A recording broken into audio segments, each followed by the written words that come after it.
Alberto Ignacio Vargas Pérez.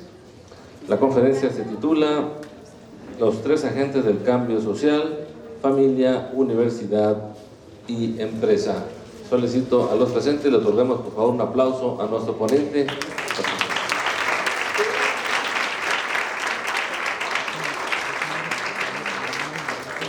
Antes de comenzar, diremos una breve semblanza de la trayectoria de nuestro ponente.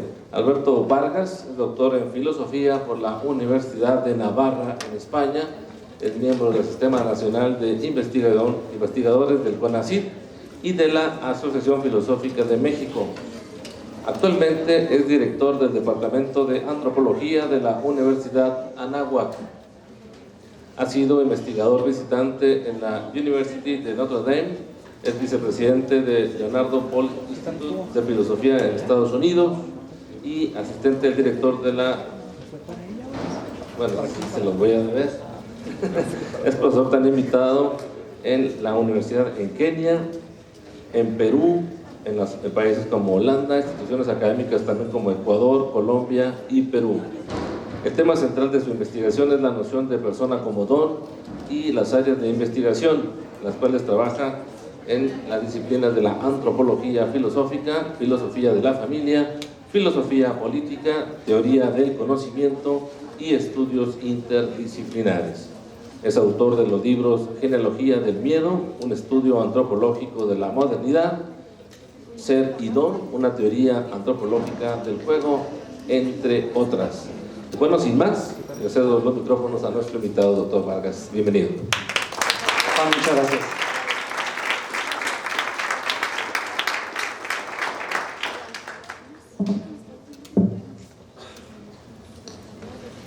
Muchas gracias a la Universidad de Chihuahua. Me da mucho gusto estar aquí. Yo soy de Chihuahua, nací aquí crecí. Luego estudié fuera de la universidad y ya nunca pude volver. Pero estoy muy contento de estar aquí. Gracias por venir. Y bueno, como saben, ahora lo que vamos a hacer es clausurar con este ejercicio filosófico, que es lo que vamos a intentar hacer. Clausurar la semana académica en la que ustedes han estado participando.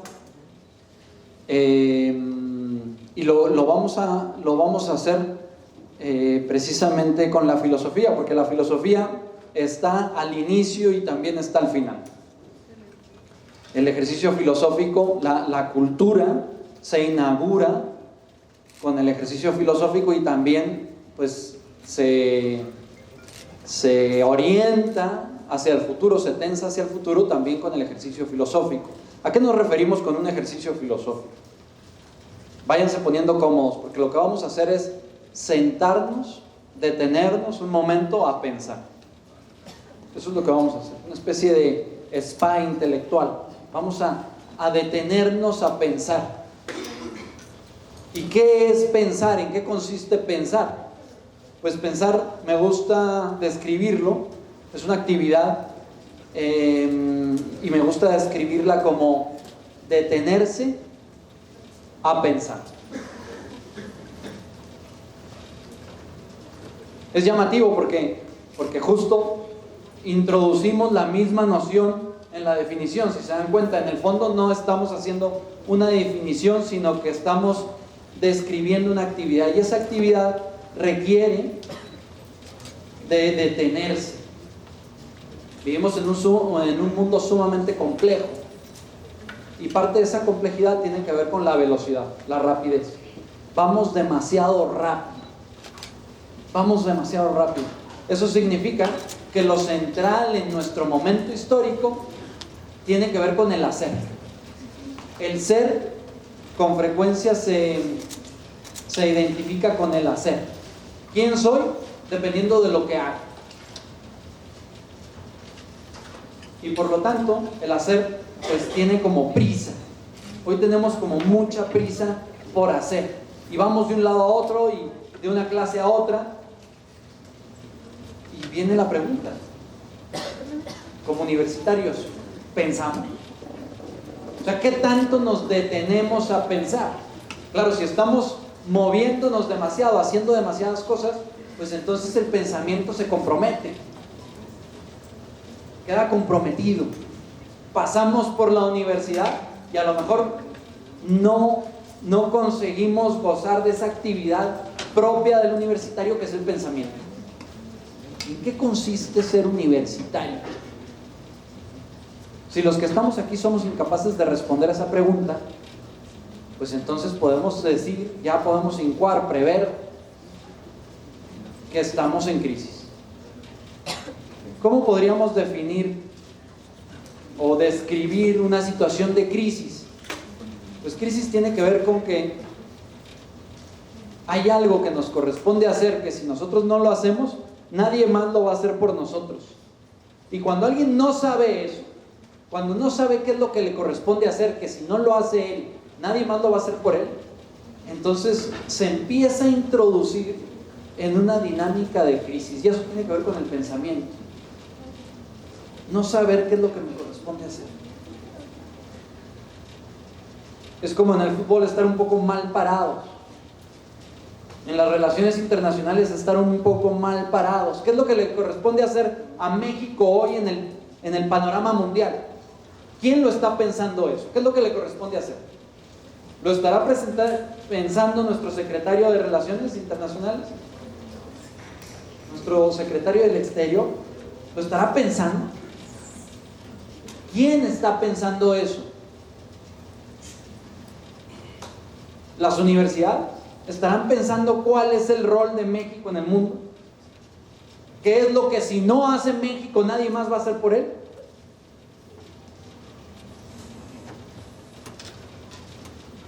Parte de nuestra situación histórica es que somos como incapaces de pensar. Y esa incapacidad de pensar tiene que ver con el miedo por un lado y tiene que ver con la prisa.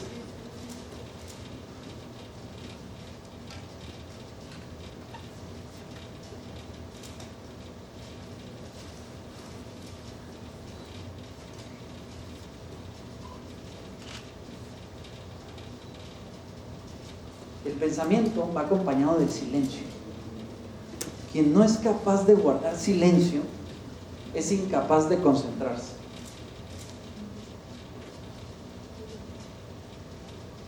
Y desafortunadamente hoy en las universidades, yo puedo hablar con toda comodidad porque hace 20 años que me fui de Chihuahua y no sé qué pasa en la UACH. De tal modo que lo que digan nada tiene que ver con la UACH, tal vez. Simplemente son pensamientos y preguntas que puedo soltar al aire. ¿Hay silencio? ¿Hay silencio en la universidad? ¿Hay paz y sosiego? ¿Se puede pensar? ¿O justo uno pasa por la universidad en una situación de alteración?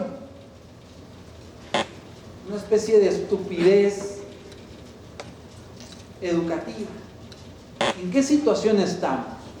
¿Cuánto tiempo tienes en la universidad y qué cosas has pensado? ¿Qué asuntos has pensado? El hombre se abre paso históricamente en la medida en que es capaz de pensar. Hoy vivimos en un mundo sumamente problematizado. Sumamente problematizado. ¿Tienes un problema en la cabeza? Como universitario dices, oye, yo estoy aquí en la universidad para resolver este asunto y me voy a jugar el pellejo de mis estudios universitarios y luego de mi trabajo profesional para contribuir en la solución de este problema en concreto. ¿Cómo piensas tú la universidad? ¿O simplemente te estás preparando técnicamente para ocupar una silla y convertirte en uno de los miles de godines más que vivimos en este país? Es decir, te comprendes a ti mismo como una tuerca de una gran maquinaria, un tornillo más. Las grandes civilizaciones se han abierto paso en la medida en que han sido capaces de pensar. Pero pensar hoy es muy difícil.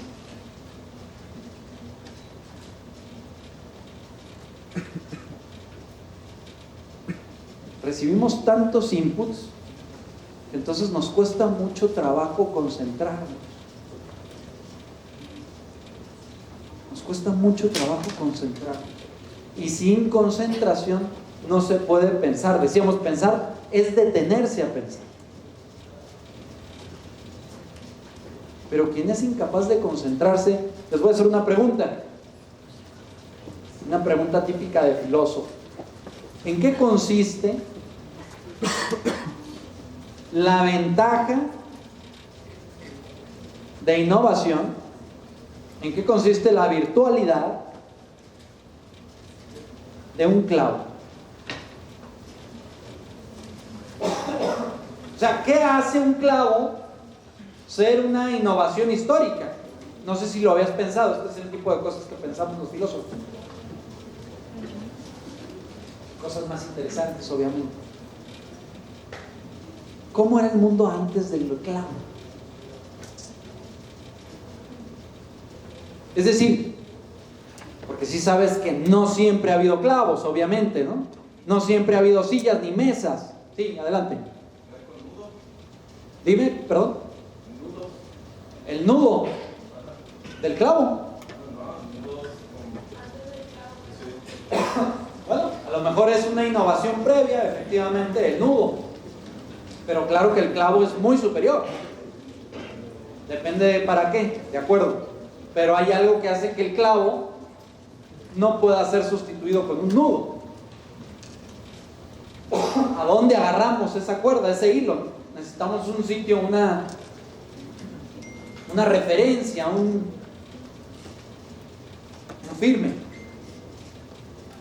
La peculiaridad, la ventaja competitiva del clavo, el horizonte que abre, es posible por la punta. ¿Y en qué consiste la punta? Pues la punta consiste en concentrar toda la fuerza en un solo punto. O sea, el clavo consigue concentrar toda su fuerza en un solo punto y ahí está su poder. Pues hoy la universidad está bastante en crisis por su incapacidad de concentrarse en un asunto. Hoy tenemos una inteligencia sumamente dispersa. Para los griegos, que son los primeros que se deciden a pensar en serio,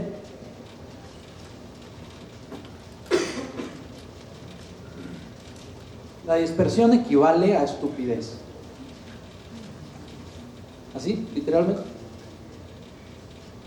Esa incapacidad de concentrarnos, esa incapacidad de resolver problemas.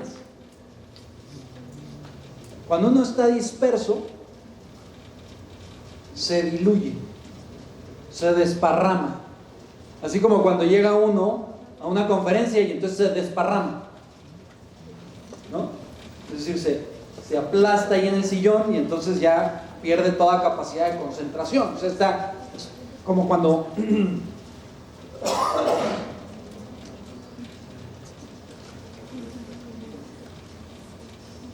uno ve la televisión. Muchas veces vemos la televisión para dejar de pensar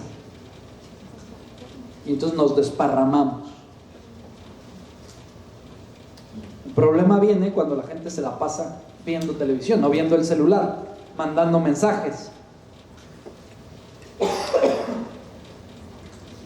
Es decir, hay cierta manifestación global de una incapacidad o de un miedo tal vez a pensar. Las grandes civilizaciones, como les decía, se han fundado en el pensamiento. Y la más grande posiblemente, que es Occidente, con sus matices y adecuaciones, se ha fundado fundamentalmente en el pensar. El hombre se le puede describir como un gran resolvedor de problemas. El hombre resuelve problemas. Y el método más poderoso para resolver problemas parece ser que es el pensamiento. Sin embargo, hoy hemos perdido cierta capacidad de pensamiento. O dicho de otro modo, pensamos en asuntos marginales, irrelevantes. O dicho de otro modo, nuestro pensamiento está bastante fragmentado. Tenemos muchos frentes, como un clavo que se desparrama, como si volteáramos el clavo e intentáramos clavar con la cabeza. Pues lo único que hace ese clavo es destruirlo todo, pierde su virtualidad.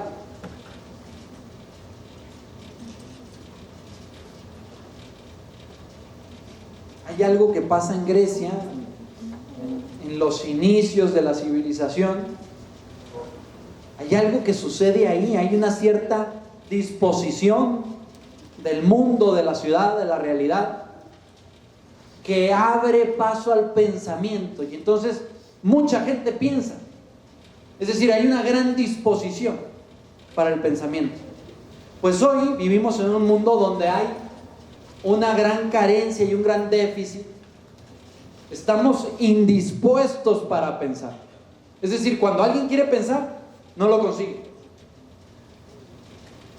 Si tú quieres tener una conversación interesante con tus amigos en un descanso entre clase y clase, es muy difícil conseguir. Quedas como un tipo raro, como una chica geek, freaky. Esta chava, ¿de dónde salió con su conversación? ¿De qué se habla en los pasillos de la universidad? ¿De qué se habla? ¿Se habla de los grandes problemas de México? No lo sé, yo les digo que con toda paz puedo hablar sobre la UACH porque no la conozco. O sea, desde hace 20 años no había venido. No sé. Y cuando tenía 18 no sabía nada sobre eso. Poca cosa. Mi papá trabajó aquí alguna temporada y ya está. ¿Será que somos muy distintos a las demás universidades? ¿En qué sentido? No lo sé. En el fondo estamos haciendo un ejercicio intelectual, nos estamos deteniendo a pensar. Ya solo el gesto de que estemos aquí a lo mejor es un buen síntoma, porque hay una cierta disposición para detenerse a pensar. Sin embargo, está el reto del pensamiento. Es decir, por más que se disponga uno a pensar, cuando uno no quiere pensar, no hay modo. Hoy es muy difícil pensar. Es más, piensa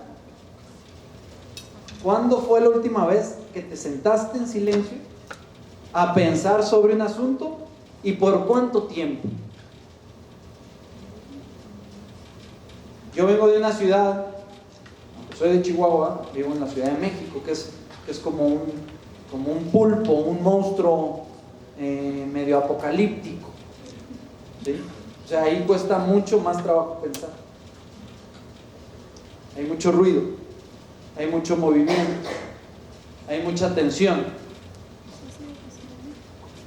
¿Saben cómo pensaban los griegos? La filosofía nace en la playa, el mar, el atardecer, vino, pan, jamón. Es muy importante esto que estoy diciendo, sumamente importante. Atardecer, estrellas, silencio. Ahí nace la filosofía. Es decir, ahí la gente se pone a pensar en serio. Hay una cierta disposición. No es lo mismo tomarse un cóctel.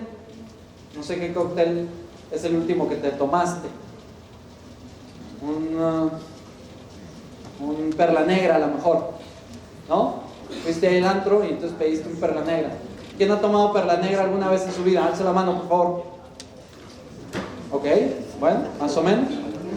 ¿Quién ha tomado alguna vez una cocaína líquida? Alce la mano.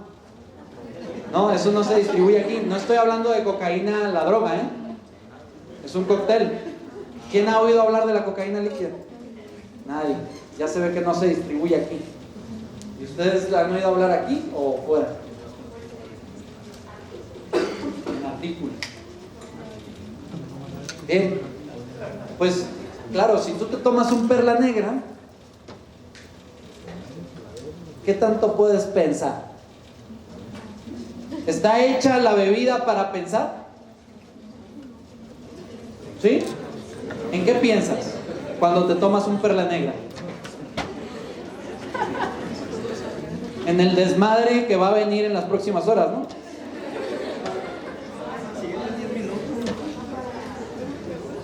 Para estudiar, para pasar el examen, ¿no? Entonces en tu casa te montas y te haces un perla negra. ¿Sí? Caray. ¿Saben lo que pasa? ¿Saben lo que pasa cuando uno se toma un Red Bull? Pues uno pasa el examen. ¿Quién de aquí toma ese tipo de cosas antes de un examen? Alza la mano, por favor. Con toda paz, sinceridad, no pasa nada. Bueno, es una práctica bastante común. Eso lo que hace es generar unas alteraciones que te dan un punch especial. Llegas por la mañana, contestas el examen y luego al día siguiente ya no te acuerdas del 60% de lo que estudiaste. Claro, si eso lo aplicas continuamente, pues a lo mejor pasas la universidad, pero te quedas medio desarticulado. A lo mejor estoy exagerando, tampoco es que el Red Bull sea tan... Bueno, hay gente que le da infartos en estas cosas. Pero bueno, depende también de las cantidades. Lo que estoy queriendo decir es que no es lo mismo tomarse una copa de tinto, Rioja, ¿sí? En una noche estrellada, con un amigo, con una amiga, entonces hablar de algún tema interesante. No es lo mismo que estar en el antro, tomarte un Red Bull, perdón, un perla negra, ¿sí? Entonces, claro que la gente no dice ahí de pronto, ¿sabes qué? Estoy muy preocupado por el problema de la migración. Yo creo que este es el momento adecuado para que nosotros nos tomemos en serio el tema y lo resolvamos de una vez por todas. ¿Qué les parece si venimos todos los jueves al antro y entonces vamos haciendo un círculo de discusión para resolver el tema de la migración en México?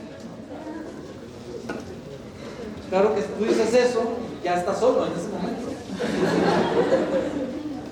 Es decir, vivimos en un momento histórico, con esto no quiero satanizar el antro en absoluto, sino que precisamente el mundo hoy está en una situación tan compleja, que nos cuesta mucho trabajo pensar. No está de moda. Les voy a hacer una pregunta. ¿Cuántos de ustedes creen que sus papás consideraron la posibilidad? Fíjense lo que les voy a decir, consideraron la posibilidad de no meterlos a la escuela. ¿Hay alguien aquí que piense que su papá o su mamá o sepa consideró la posibilidad de no meterlos a la escuela? Alce la mano, por favor. 1, 2, 3, 4, 5. ¿Ok? ¿Cuántos de ustedes consideraron seriamente, con toda paz, seamos sinceros, no estudiar la universidad? No estudiar. ¿Ok? A lo mejor un 8% del auditorio. Interesante. Yo les voy a ser sincero. Yo no pensé en la posibilidad de no estudiar la universidad. O sea, lo di por hecho. Un asunto tan relevante y lo di por hecho. O sea, como si no hubiese mejor alternativa en la vida que estudiar la universidad. Fíjense lo que estoy diciendo en la UACH. Esto es un escándalo, a ver si los profesores no me sacan de aquí. Yo me dedico a eso, soy universitario, esa es mi pasión, mi trabajo, mi vida. Pero lo damos por supuesto. Y entonces, ¿qué es lo que pasa? Pues que la universidad carece de sentido, se desarticula, porque la gente que está en la universidad ni siquiera pensó en la posibilidad de no estar. Hoy damos muchas cosas por supuestas. Damos muchas cosas por supuestas. Es decir, que hay mucha gente siguiendo los mismos caminos. Y no porque quieran seguirlos, simplemente porque es el camino que hay. La ventaja competitiva del pensamiento, su virtualidad, consiste en abrir alternativas. Cuando alguien piensa, se le ocurren grandes alternativas. La cultura occidental es fruto de mucha gente pensando durante mucho tiempo, como un buen vino bien añejado. Cuando uno se toma un buen vino, se inspira, no se estupidiza, se inspira.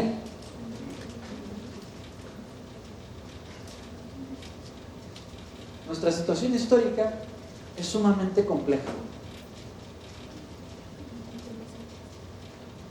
Me imagino que habrán escuchado hablar alguna vez de la escuela de Frankfurt y de unos tipos ahí que hoy por hoy posiblemente sean los que más están pensando en el mundo. No lo sé, me da igual. Hoy se considera en muchos ámbitos que el hombre, que los intelectuales más potentes en vida, hay casi un consenso mundial de que el hombre, de que el más grande intelectual en vida se llama Jürgen Habermas, alemán. Ustedes pueden debatir al respecto, a mí me tiene sin cuidado, simplemente es un cierto consenso en los ámbitos intelectuales. El señor que más ha pensado acaba de cumplir 90 años y se llama Jürgen Habermas, alemán.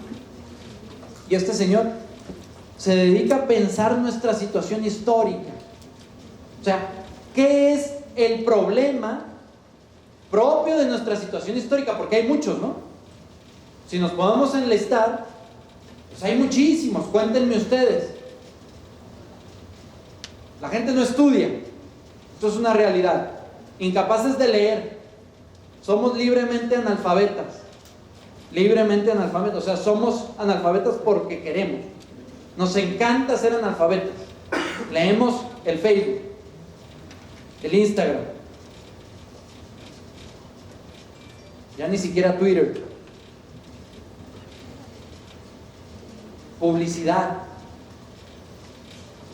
cine. De eso nos nutrimos. Es un problema.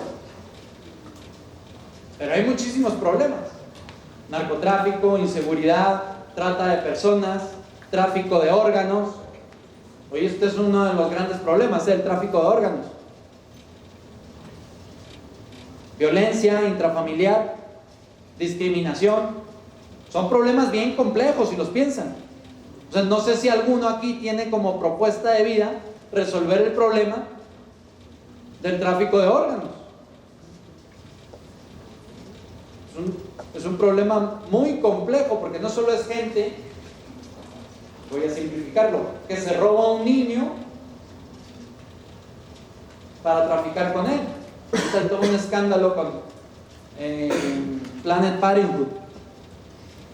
En el último año ha habido una serie de videos, de investigaciones que revelan cómo el instituto, las casas de protección para la mujer con embarazo no deseado en Estados Unidos practican aborto para comercializar los órganos. Claro, es un escándalo ahorita mundial. ¿Cómo promueves? Y además, obviamente esto es oculto, no se dice. Por eso ha habido una serie de revelaciones con el tema. Bueno, el tema da para mucho. Pero ¿qué es lo que hay detrás? Tráfico de órganos. ¿Y qué se hace con esos órganos? Pues resulta que hay centros de investigación en todo el mundo que quieren curar la leucemia, la diabetes, lo que ustedes quieran. Y entonces para eso necesitas órganos, para experimentar. Entonces, Es todo un mercado. No se diga la trata de blancas, la trata de personas, la esclavitud laboral, especialmente en países de Oriente. Buena parte de la ropa que traemos puesta, la traemos puesta gracias a que hay cierta esclavitud, sobre todo de infantes y de mujeres, que suelen ser los más vulnerables siempre. Son problemas complejos. ¿Cómo se resuelve ese problema? Tiene muchas vertientes, hay mucha gente involucrada. ¿Cómo resuelves el problema del narcotráfico? Me acuerdo que en un país lejano, un presidente dijo: yo voy a acabar con el problema del narcotráfico. Primera acción de gobierno: sube los salarios al ejército. Segunda acción de gobierno, el mismo día, lo saca a tomar el estado donde procede y toman posesión. Tercera acción de gobierno, les da instrucciones para que tomen todo el país. Se militariza el país. 6 años después, una entrevista: señor, ¿qué pasó con la guerra contra el narcotráfico?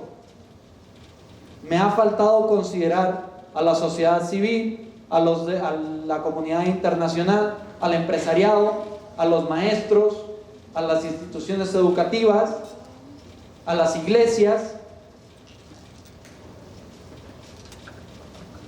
Es decir, que el problema es complicado. Lo que nos estaba diciendo en esa entrevista es: resulta que no era tan sencillo como yo pensaba el problema. Es más complicado. Y uno podría decirle: oiga, pero a usted le faltó pensar un poco, ¿no?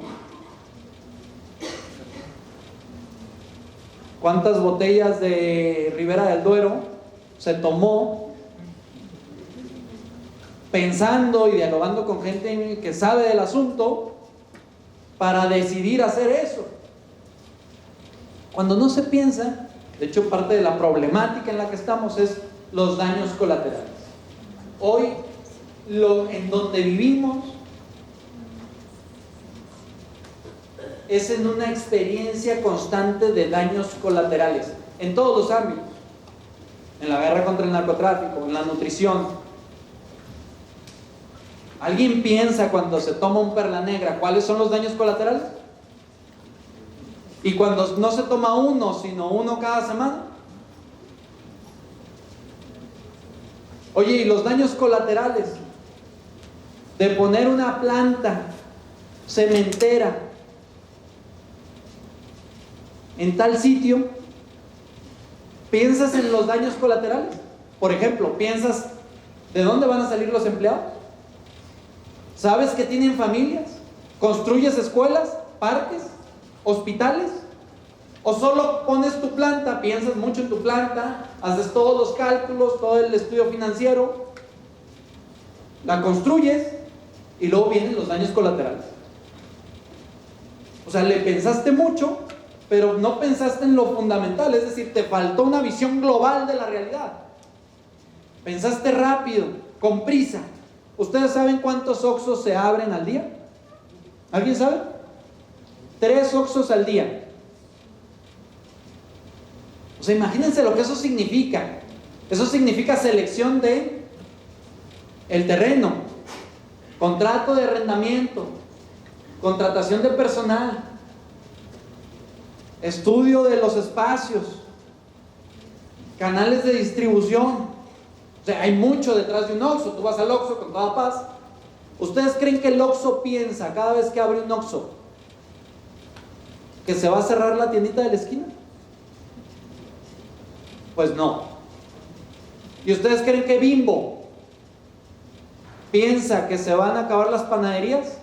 ¿Cuántos de ustedes comen pan semanalmente de panadería? Es decir, no comen Bimbo, ni Gancitos, ni triquitraques, ni ricolinos. Bueno, no estamos tan mal, ¿eh? Como un 40%, 30%. Todos los demás, basura, es lo que comemos. Oye, tranquilo, tanto así como basura. Bueno, sabes que hay daños colaterales, ¿no? Es decir, toda la carga de conservadores que tiene, etcétera. El agua, No sé qué situación tiene la ciudad ahorita con el agua, pero la Ciudad de México te da vértigo tomar agua. Ah, no, es que es Bonafont. ¿Y? O sea, ¿es neta? ¿Crees que porque es Bonafont? ¿De dónde sale el agua? Los problemas son muy complejos, están muy enredados unos con otros. Dice Jürgen Habermas, dice, mira, he estado pensando mucho el asunto. Lo he estado pensando mucho. Toda mi vida. Y he llegado a una conclusión. Nuestra situación histórica es de una complejidad inabarcable.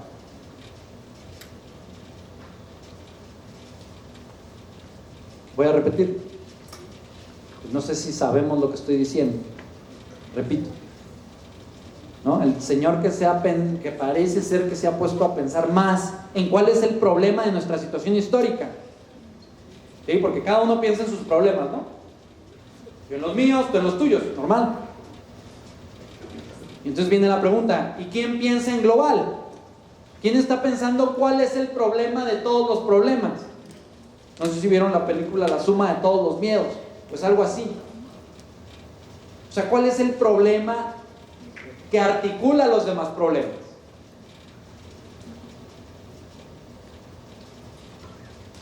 Nuestra situación histórica es de una complejidad inabarcable.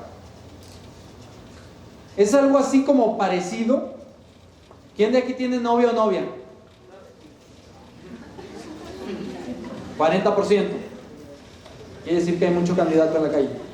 Bien. Haz de cuenta que te dice tu novio, ¿sabes qué, Pati? He estado pensando sobre nosotros. ¿No? Tú ya le puedes aplaudir.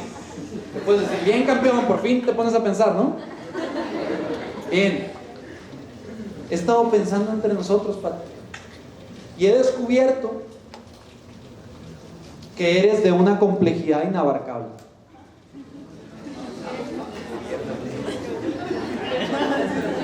Y entonces tú, claro, no te vas a sentir así como, ay, nadie me ha dicho algo así. Sino que si piensas un poco, te das cuenta que lo que te está diciendo es que esto se acabó. ¿Por qué? ¿Por qué te está diciendo eso, que esto se acabó? Te está diciendo eso porque dice que no puede contigo. O sea, una complejidad inabarcable. La realidad, la vida es compleja. La vida no es sencilla. Pero una cosa es la complejidad y otra es la complejidad inabarcable. Lo que está diciendo es que lo nuestro no tiene solución. Es como cuando ella le dice a él, ay, ¿sabes qué? Es que no eres tú, soy yo. Entonces uno dice, ¿cómo? ¿No? Claro, si no soy yo, si no eres tú, y me lo dices a mí, ¿puedo resolver el problema? ¿No? No hay forma de resolverlo. Es como cuando los universitarios no quieren leer. Pero leer es lo más básico, ¿eh? Pensar. Y pensar cosas interesantes, relevantes, universitarias, es decir, universales. Los temas gordos. Eso es lo que hacemos en la universidad. Estudiar los temas gordos.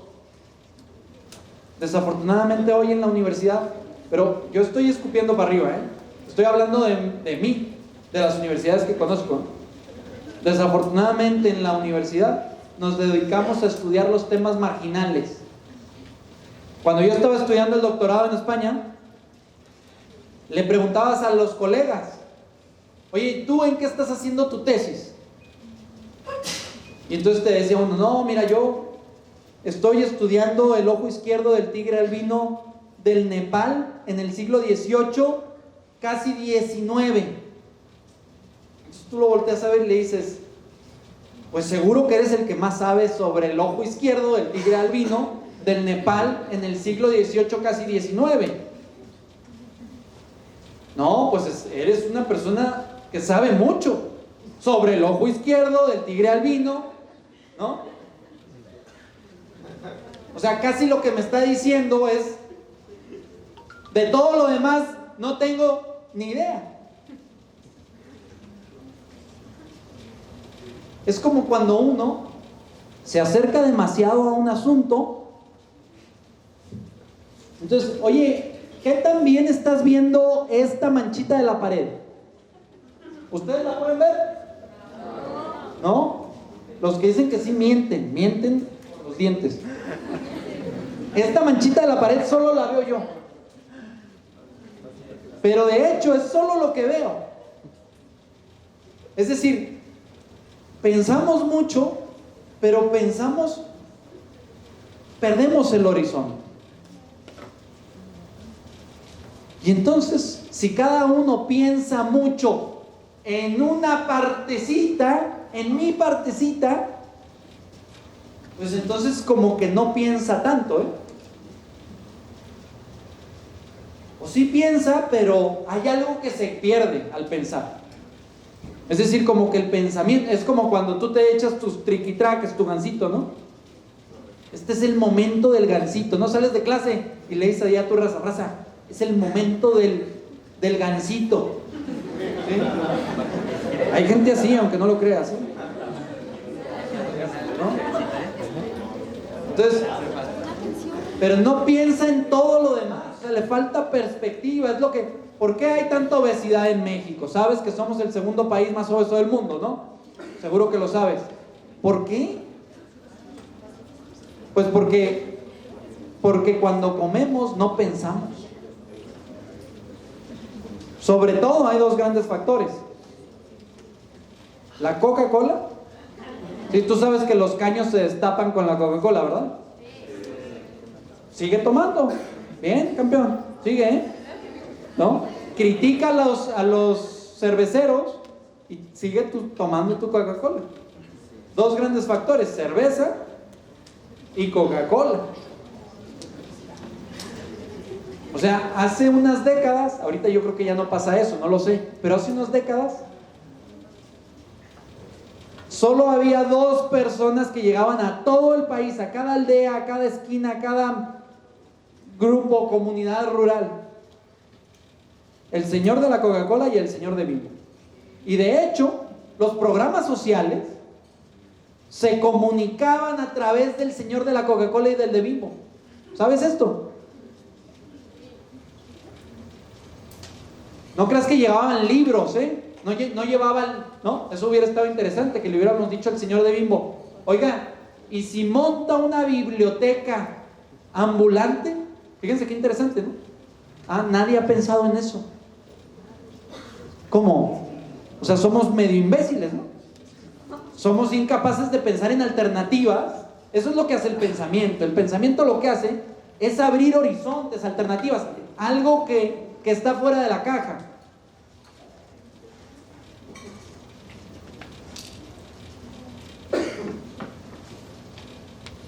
El imbécil es el que no puede valerse por sí mismo. En griego, el idiota es el que es incapaz de pensar en los asuntos públicos. ¿Ustedes saben quiénes eran los idiotas en Grecia?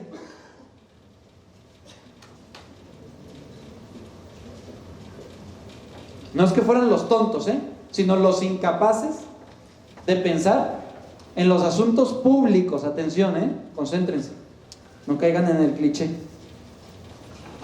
Los extranjeros. ¿Por qué los extranjeros no?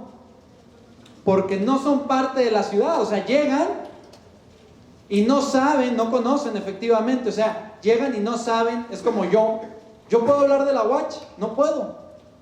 Soy un idiota. Ustedes me pueden decir con toda paz si yo empiezo a hablar de la UACH: oiga, momento, a mí me parece, con todo respeto, que usted es un idiota. Y yo diría, pues sí. ¿Sí? Porque soy incapaz de pensar en lo público de la UACH. ¿Quiénes son los que saben sobre la UACH? Los de la UACH. ¿Sí? Por eso la universidad es un ayuntamiento de profesores y estudiantes. Ellos son los que saben. No vengan ustedes a hablarme de mi familia, porque yo les voy a decir, momento, pero usted es que es idiota, ¿sí? Porque de mi familia, el que sabe, con todo respeto, soy yo. Usted no tiene idea, no sabe cómo es Nancy, mi esposa, cómo es Mateo, mi bebé, no sabe cómo es mi casa, no sabe cuánto gano, no sabe en qué me lo gasto. No tiene ni idea usted de nada, le puedo decir. Pues los griegos dicen, los idiotas son los que son incapaces de pensar lo público. Son los que no van al ágora, no van a la plaza pública, los idiotas. Es decir, los extranjeros. Por eso México hoy, que ha tenido una entrada de extranjeros brutal, es un asunto bastante peligroso. No porque los extranjeros sean malos, yo nunca he dicho que son malos, sino que no saben. Si nosotros no sabemos, ¿no? Si yo mismo no sé cómo llevar mi casa en paz, pues imagínense los extranjeros. Claro, si entran 1, 2 o 3, pues los integramos. Parte del reto ante el extranjero es conseguir que, hay 2 alternativas, o que se marche, o que se haga nuestro. Pero hacerlo nuestro no es cosa sencilla. Posiblemente el país, no lo sé, porque hay otros, España por ejemplo, pero posiblemente el país que tiene una mayor experiencia en la acogida de extranjeros sea Estados Unidos. Con sus modos, como lo hagan, etcétera. Bien, no lo voy a debatir ahora mismo, pero son especialistas. Es un país fundado por extranjeros constantemente, ¿sí? Todo extranjero que llega a Estados Unidos, la primera generación es casi esclavizada, pero la segunda se posiciona. Piensen en los cubanos, en los polacos, en los japoneses, en los chinos, en los irlandeses. Es como un cierto sistema que tiene Estados Unidos de esclavitud. Acoge extranjeros, los explota, pero luego sí que hay una cierta capacidad de oportunidad, y entonces los padres se fastidian la vida y los hijos más o menos se integran. En los mexicanos no se termina de ver del todo porque son tantos los que entran constantemente. En cambio, cuando llegaron los italianos fue un momento histórico, que llegaron un montón de italianos, un montón de japoneses, un montón. Solo hay un grupo que no ha conseguido integrarse. No voy a entrar ahorita por qué. Que son los negros. Los negros, salvo excepciones, siempre han estado más o menos en la misma situación. Más o menos. Hay una disfunción ahí nacional con respecto a ellos, que es muy compleja. No es de solución sencilla, es muy compleja. Hay muchos factores vinculados. Pero bien, el extranjero es incapaz de pensar en lo común. Y los griegos dicen, quien no piensa en lo común, idiota. Es decir, para los griegos sería no piensa. Aquí el que piensa es el que piensa en lo común. Y donde se piensa lo común es en la plaza pública. Ahí vamos todos a hablar de lo común. Bien, pues no solo los extranjeros, también la mujer. Las mujeres, no es que los griegos fueran machistas, que a lo mejor también lo eran, pero no es el asunto. El asunto es que la mujer tenía un rol claramente doméstico, y al estar en el hogar le impedía ir a la plaza pública, y quien no va a la plaza pública, esto la modernidad lo entendió muy bien, y entonces dijeron, ¿cómo hacemos para que la mujer sea un agente político? Saquémoslo de la casa, porque claro, para saber de lo común, no es que fuese tonta la mujer, los griegos no pensaban eso, sino que no estaba en la plaza pública. Es fuerte el tema. Además me encanta como cuando hablo de la mujer todo el mundo se... No, es como un tema tabú, no se puede pensar. Porque si no se puede hablar, no se puede pensar, ¿eh? No nos atrevemos a hablar con libertad. Estamos en la universidad, gracias a Dios. La universidad es el ámbito de la libertad. ¿O no? ¿O no? No solo porque no se pueda o no se pueda hablar de ciertos temas, sino porque nadie quiere hablarlos. Ese es el gran problema en la universidad. La gente prefiere hablar de fútbol, de TV Notas y de estupidez. Y entonces uno dice, cuando uno en clase se encuentra un alumno inquieto, dice, es que no tengo con quién hablar. O sea, no encuentro gente interesante. Hay gente que está pensando en tonterías. Es un problema. Es decir, me sale peor venir a la universidad. Pero no es porque esté censurado el hablar de los temas. Parece hoy que está censurado. Nos hemos puesto una autocensura sobre los temas interesantes. Nos falta valor, nos falta gallardía, nos falta arrojo para pensar lo interesante. Pensamos lo fácil, lo cual equivale a pensar poco o no pensar. Es decir, la introducción con otra modalidad, no como la griega, del idiota. Me dice alguna alumna, es que hay mucho idiota. Y le digo, es que tienes razón. Hay mucho imbécil en la calle. O sea, cuesta trabajo encontrar gente razonable. ¿Qué significa? Que hay mucha gente que piensa solo en un pedacito. ¿Cuál pedacito? Pues el mío, ¿no? Me dice ella, no voy a salir. Es que son imbéciles, es decir, solo piensan en lo suyo. Son incapaces de tener una visión global. ¿Quién está pensando los problemas más relevantes de Chihuahua? ¿Quién está pensando los problemas más relevantes de la universidad si no tú? Si no estás satisfecho con tu universidad, es tu culpa, déjame te lo digo. Es tu miserable culpa. Eres incapaz de pensar los asuntos relevantes. ¿Cuáles son los asuntos relevantes? Los de tu universidad. Porque si no los piensas tú, nadie más los va a pensar por ti. Repito, si tú no los piensas, ¿quieres que venga yo de la Ciudad de México a pensarlos? Yo siempre empiezo mis clases ahí con los chilangos. Entonces les digo, miren, hay algo.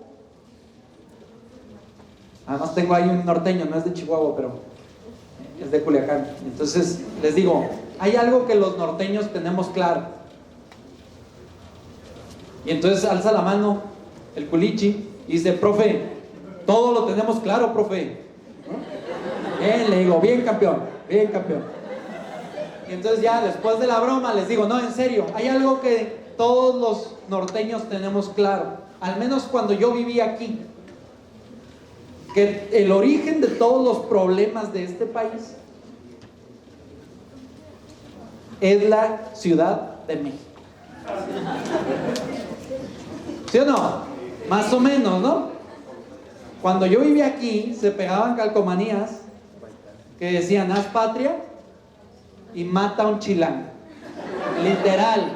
Esto es real, esto es Chihuahua profundo, ¿eh? Pregúntale a tus papás.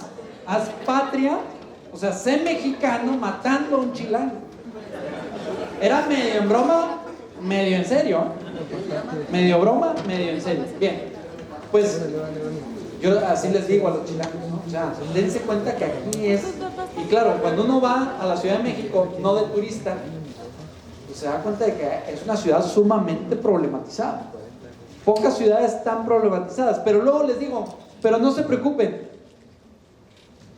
porque una cosa son los problemas ahí y otros son los problemas acá. Es decir, cuando alguien quiere ser imbécil, no hay forma, no hay ciudad que lo rescate. Yo aquí echo mucho en falta el cielo azul. Ustedes no saben lo que tienen, no tienen ni idea. Yo les pregunto a mis alumnos, ¿Cuándo fue? Ahorita lo iba a preguntar, pero dije, no, igual y no me funciona. ¿Cuándo fue la última vez que vieron las estrellas? Díganme ahorita, con toda sinceridad, seamos sinceros, porque si no, no sirve el experimento. ¿Cuándo fue la última vez? ¿Quién vio las estrellas? En los últimos 7 días. De verlas, pero no así, ¿no? Sino que al menos 5 minutos, o sea, ver las estrellas, darse cuenta de que están ahí y detectar. Alcen la mano los que en los últimos 7 días vieron las estrellas. No estamos tan mal. Los chilangos nunca ven las estrellas, no saben lo que es. Eso lo ven en las caricaturas y en las películas. De verdad, no estoy exagerando, ¿eh? O sea, la gente me responde, no me acuerdo. ¿Cuándo fue la última vez que las vi? No me acuerdo. No hay horizonte. Eso limita mucho para pensar, ¿eh? Es como cuando uno está atrapado. Aquí, estoy atrapado entre muros. ¿Puedo tener visión global? Pues no. Cuando el horizonte en tu casa es un edificio enfrente, la señora cuelga su ropa interior ahí por la ventana, pues entonces no te motiva a pensar, la verdad, ¿eh? O si te motiva a pensar es en la estupidez. ¿Sí? ¿Qué clase de señora vive?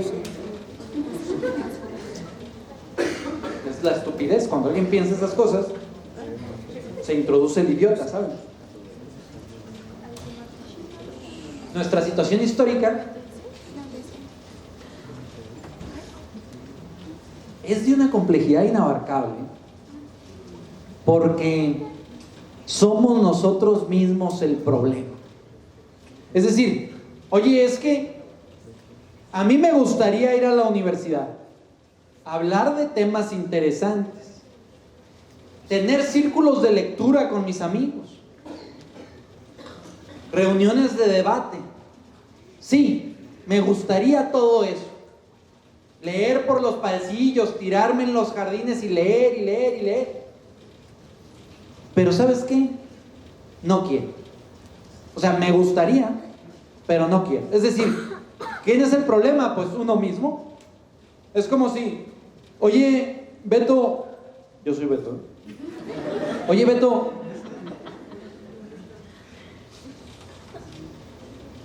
¿quieres ir a dar la conferencia? No, pero sí voy a ir. Pues eso no funciona. No funciona. O sea, si el problema soy yo, estoy en un problemón. ¿Se dan cuenta? Es como cuando le dice ella a él, es que no eres tú, soy yo. Lo que está diciendo ella es que ella es el problema. No, pues así no hay nada que hacer. Pero no solo que ella es el problema, sino que él también es el problema.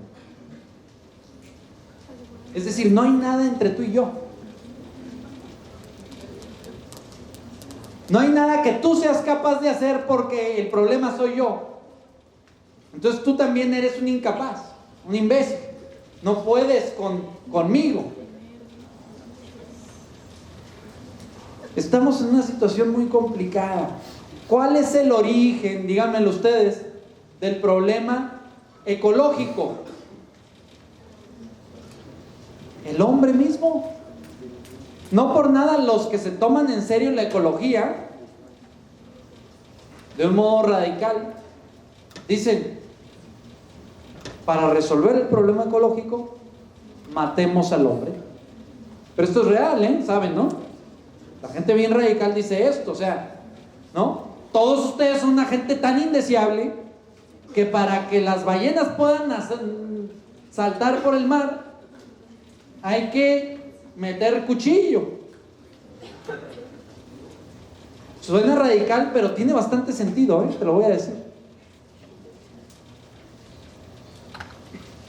El problema ecológico somos nosotros. Nosotros somos el problema ecológico. Eso nos deja en una situación muy desventajosa. ¿Qué hacemos? Hay un problema de la libertad en el fondo. Es decir, la libertad nos juega chueco. La libertad, en lugar de jugar a mi favor, empieza a jugar en mi contra. ¿Sí? Cuando me chupeteo los Red Bulls, no, es mi libertad. Pues esa libertad empieza a jugar en mi contra. Es difícil el asunto. Cuando eso, ¿dónde se muestra más claramente la complejidad? Con frecuencia pensamos es que es el Estado, el gobierno, los partidos políticos. Y algo de cierto hay en eso. Pero donde la realidad se muestra más compleja, o donde menos, donde si esos órganos entran en crisis, entonces ya el idiota no tiene remedio, no es en las calles. Hay tres grandes agentes del cambio social.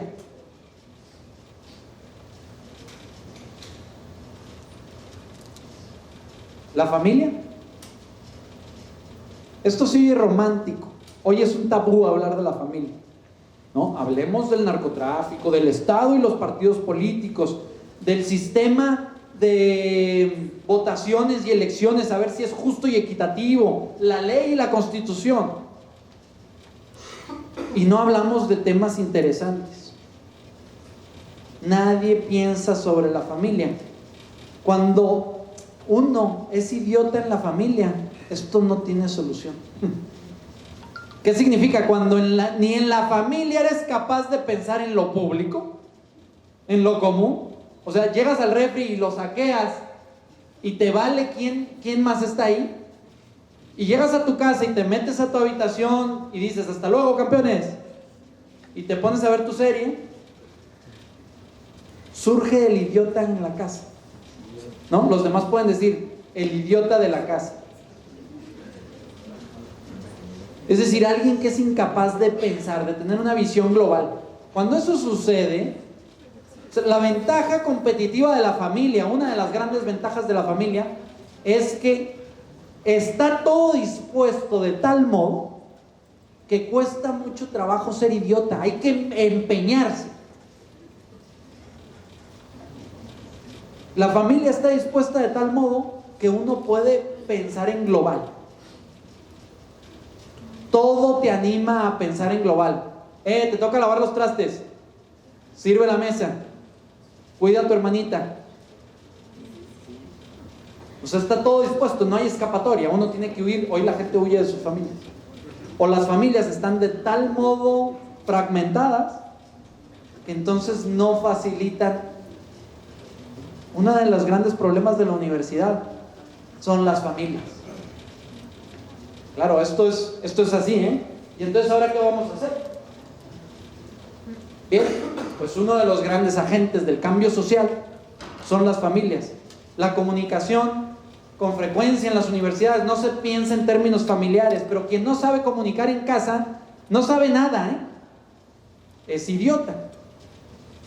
Quien no sabe comunicar en casa, no sabe nada. Quien no sabe de relaciones en casa, no sabe nada. No puede después hablar de el conflicto árabe-israelí y de la guerra. No sabe, no tiene ni idea. El segundo gran agente de cambio social son las instituciones educativas y fundamentalmente la universidad.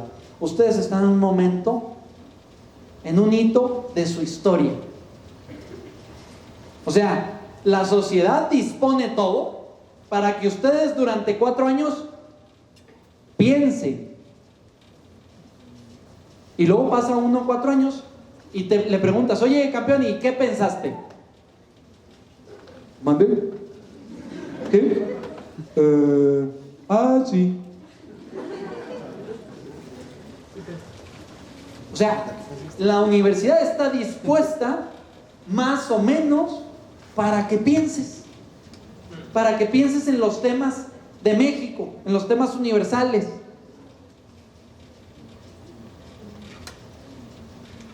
Pero desafortunadamente la universidad también está bastante desarticulada. Los de derecho no hablábamos con los de medicina, no sabemos ni cómo se habla, solo hablamos de fútbol con ellos. Si te ponen un médico al lado, está haciendo mucho calor, ¿verdad? O sea, quiere decir que eres medio imbécil, no sabes de qué hablar con el de medicina. El de medicina está tan lejos de ti que no sabes cómo hablar. Pero ¿saben qué? Eso no solo les pasa a ustedes, nos pasa a nosotros. Los profesores nos cuesta mucho trabajo hablar. Los de ingeniería no hablan con los de comunicación o con los de medicina o con los de derecho. Nos cuesta mucho trabajo. Y el problema es nuestro, es tuyo. La universidad está bastante desarticulada. Hay mucha fiesta en los pasillos. Hoy se piensa que la universidad es como el momento de la fiesta. Hay mucha fiesta. Por último, la empresa, el trabajo.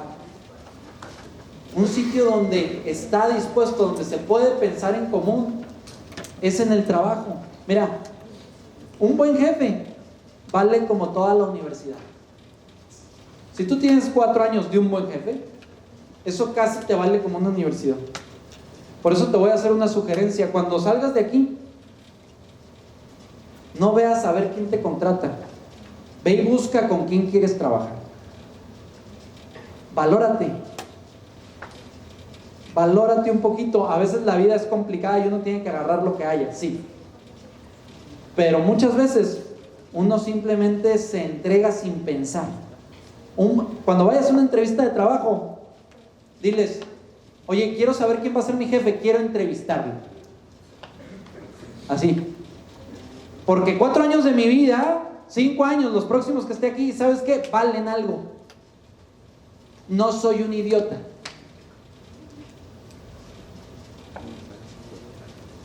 Y esto no es romanticismo. A veces la vida no lo permite y uno hace lo que puede con lo que hay. Pero la pregunta es, ¿pensamos?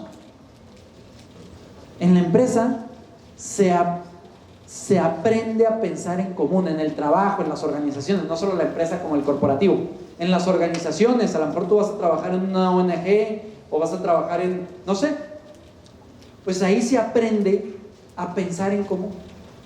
Porque tienes que trabajar con un equipo, porque tienes que lidiar con gente distinta. Pues parte del cambio social, para terminar, depende de que los grandes agentes del cambio social se sincronicen, hagan equipo. ¿Quiénes son los grandes agentes del cambio social? No es el presidente, no es la Cámara de Diputados ni la de Senadores. Obviamente no lo son, Tenemos como una enfermedad mental, una inflación en el cerebro, y pensamos que los problemas de México los resuelve el presidente y su raza. Entonces, si yo quiero resolver problemas, aspiro a ser del presidente y su raza. No, eso es una enfermedad mental, ¿sabes? Es una patología política, una inflación en tu cerebro. No. Los grandes agentes del cambio social son los padres, son los profesores en equipo con sus alumnos en las universidades. Ahí se cocinan grandes cosas. Y son los empresarios y los trabajadores. Seguro que en tu vida la gente que más ha influido, yo te lo puedo decir en mí, son mis padres, mis profesores, y unos en concreto los recuerdo perfectamente y mantengo relación con ellos, y mis buenos jefes. Y no hay diputado que haya influido de un modo considerable en mi vida, ni uno, Si hay aquí diputados, lo siento mucho. No hay. Alce la mano quien tiene un político que haya influido considerablemente en su vida. Por favor, alce la mano. Bien, ahí hay uno. Seguramente o es tu papá o tu profesor. Bueno, cabe la posibilidad. O tu jefe. Cabe la posibilidad, pero no es lo normal. No es lo normal. Lo normal es que la sociedad se transforma en organizaciones muy orgánicas.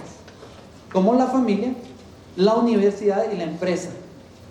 Anímate a pensar en serio, anímate a pensar en común. Si les parece bien, damos un espacio para preguntas, si es que hay preguntas. ¿Hay un micrófono por ahí?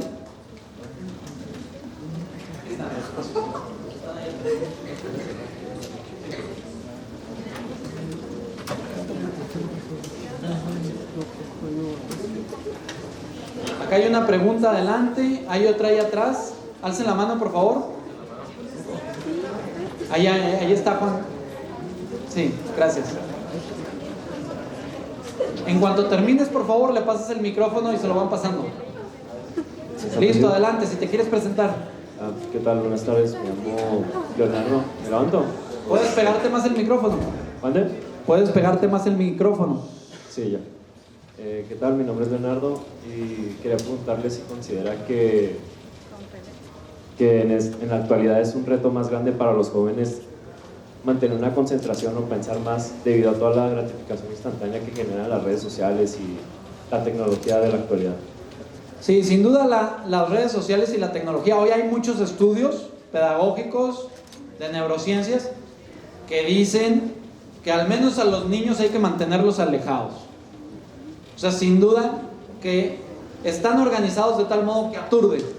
Obviamente son un gran instrumento de trabajo y de resolución de problemas.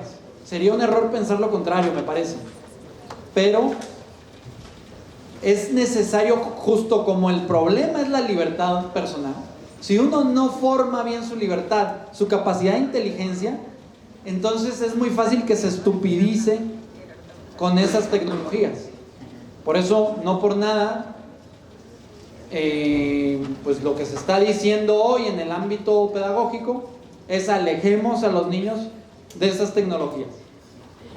Es decir, una vez que adquieran cierta madurez, puedan tener un contacto con esas tecnologías razonable, sin perder el horizonte, porque lo que nos pasa es que con frecuencia perdemos el horizonte. Vamos por los pasillos y no vemos ningún rostro, no nos miramos, sino que estamos aquí, ¿no? Todo el tiempo.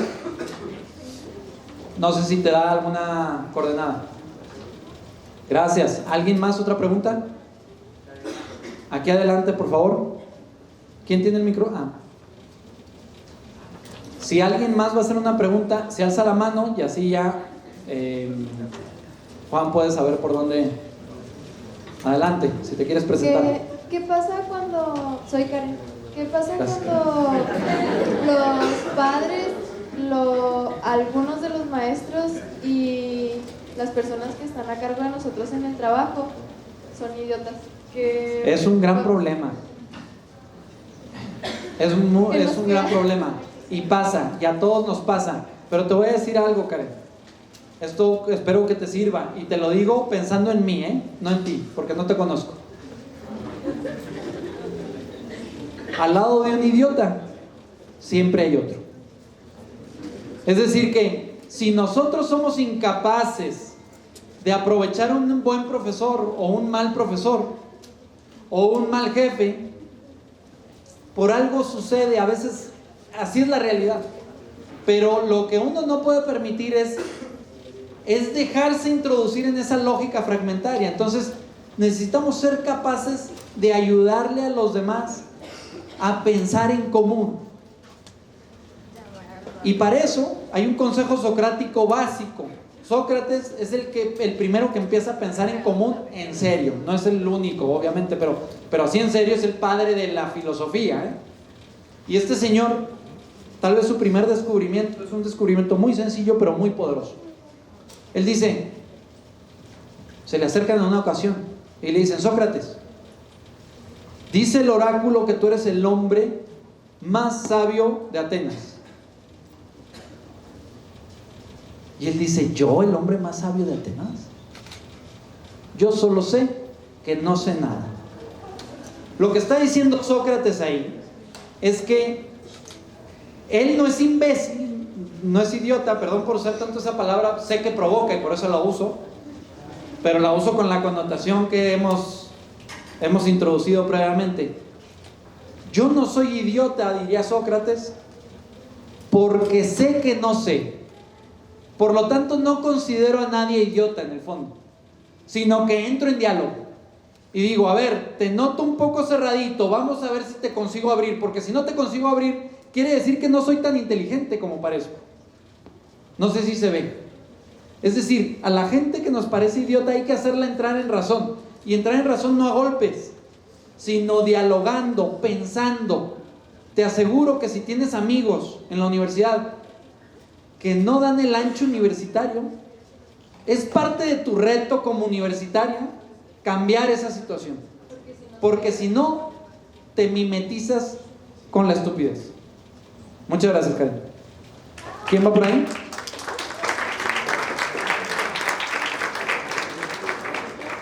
Si alguien quiere hacer otro comentario, pregunta con toda paz. Acuérdense que el diálogo enriquece mucho.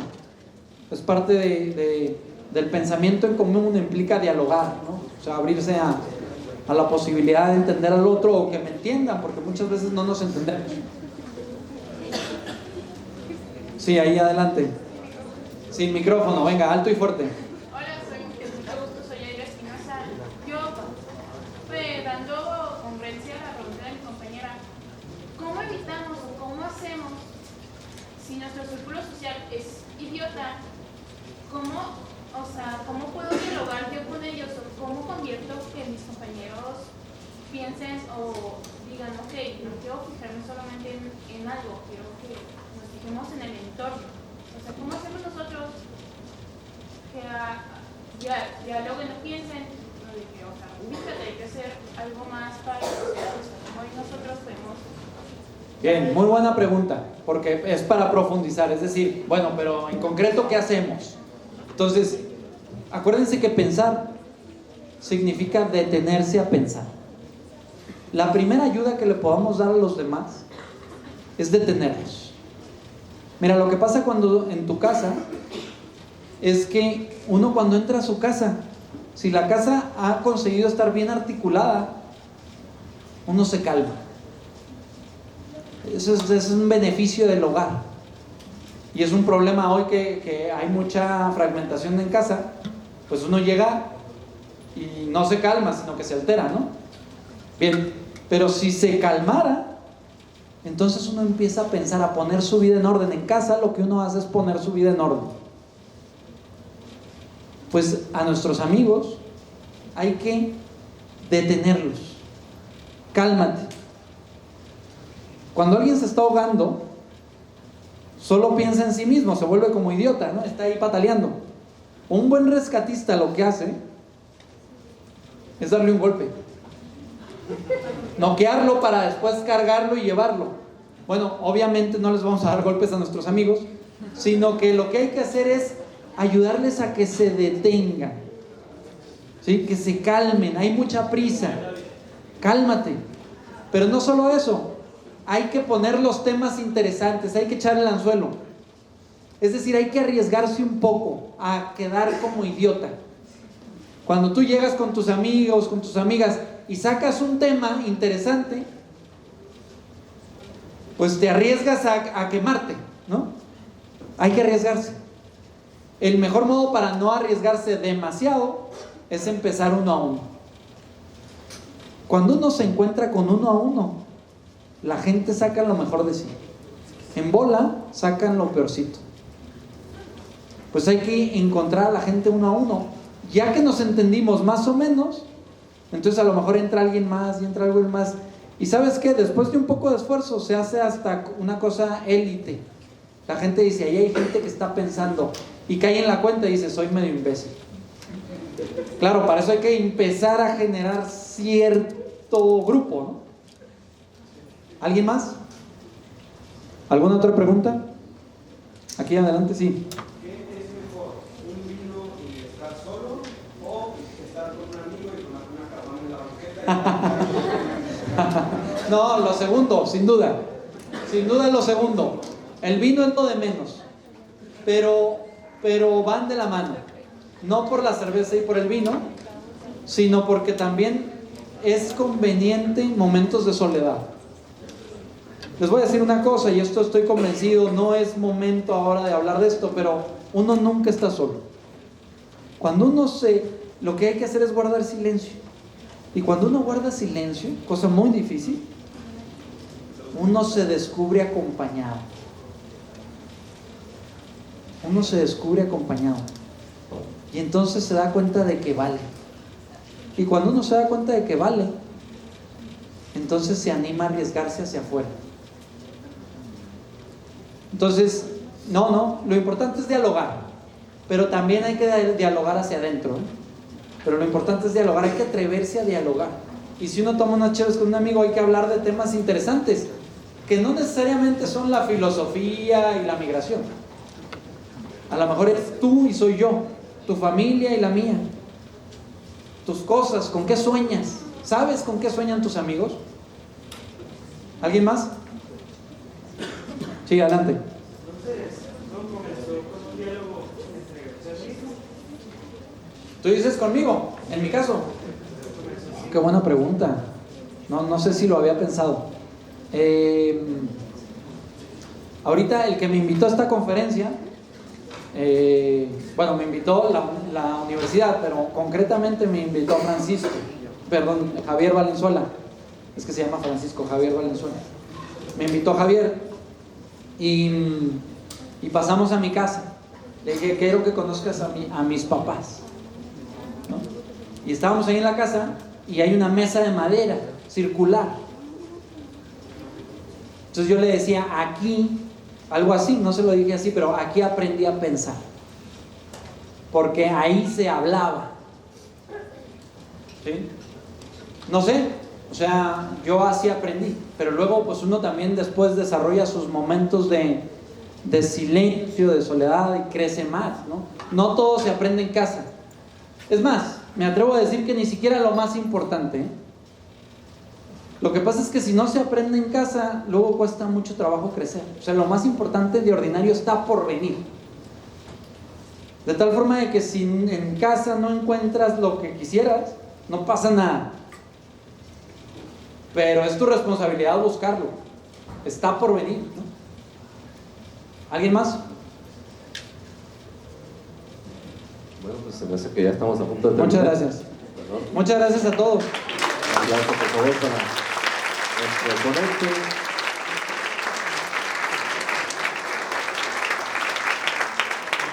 Agradecemos su paciencia, sabemos que algunos ya están a punto de entrar a una clase y solamente nos resta otorgar este reconocimiento a nombre de la Universidad Autónoma de Chihuahua, a través de nuestra Facultad de Ciencias Políticas y Sociales.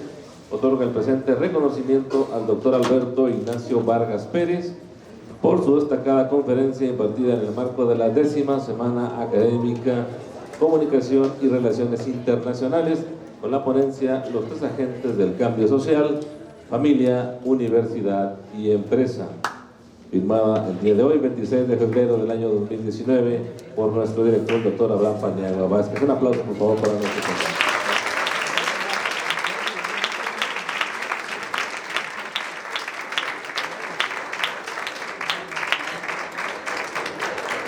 Bueno, pues deseamos que tengan una excelente semana y gracias por participar en esta